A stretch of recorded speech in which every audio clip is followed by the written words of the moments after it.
புரட்சி தமிழர் எடப்பாடியார் அவர்களினுடைய ஆணைக்கிணங்க தென் சென்னை தெற்கு கிழக்கு மாவட்டத்தின் சார்பில் இன்றைக்கு மாவட்ட கழக செயலாளர் தலைமையில மாற்று கட்சியில இருந்து அனைத்து இந்திய அண்ணா திராவிட முன்னேற்ற கழகத்தில் ஆயிரக்கணக்கான இளைஞர்கள் இன்றைக்கு தங்களை இணைத்துக் கொண்டிருக்கிறார்கள். அந்த நிகழ்வு எடுக்கப்பட்டிருக்கிறது.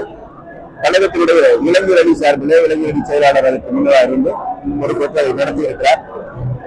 தமிழ்நாட்டில் இளைஞர்களுக்கு அண்ணா திராவிட முன்னேற்ற கழகத்தில் இளைஞர்கள் எண்ணிக்கை குறைகிறது, அண்ணா திராவிட முன்னேற்ற கழகம் உறுப்பினர் எண்ணிக்கை குறைகிறது என்றெல்லாம் ஒரு பெரிய நெரேட்டிவ் செட் பண்ணி இன்னைக்கு திமுக விளையாடிட்டு இருக்க அந்த நேரத்துல ஏற்கனவே இருக்கிற ஆயிரக்கணக்கான இளைஞர்களோடு தங்களையும் இணைத்துக் கொள்வதற்கு, இன்னும் சொல்ல போனால் புதிய கட்சிகளில இருந்து கூட திமுக ஆளுங்கட்சி அந்த கட்சியிலிருந்து உடைச்சிட்டு வந்து இணைகிற இளைஞர்கள் இன்றைக்கு நூற்றுக்கணக்கான இளைஞர்களை பார்த்தோம். அதே போல மாற்று கட்சிகளில் இருந்து புதிதாக வந்த கட்சியில் இருந்தும் கூட புரட்சி தமிழர் அவர்களுடைய தலைமையை ஏற்று இன்றைக்கு அண்ணா திராவிட முன்னேற்ற கழகத்தில் இளைஞர்கள் தங்களை இணைத்துக் கொண்டிருக்கிறார்கள். எனவே இது எவ்வளவுதான் ஊடக செல்வாதிகாரத்தை பயன்படுத்தி திமுக தன்னுடைய செல்வாக்கை வைத்து பொய் பிரச்சாரங்கள் செய்தாலும் உண்மை என்பது அது அல்ல. உண்மை என்பது இளைஞர்கள், மக்கள், பெண்கள் இன்றைக்கு முழுமையாக அண்ணா திராவிட முன்னேற்ற கழகத்தின் பக்கம் நிற்கிறார்கள் என்பதை மீண்டும் ஒரு முறை நிரூபித்த ஒரு நிகழ்வாக இந்த நிகழ்வு அமைந்தது.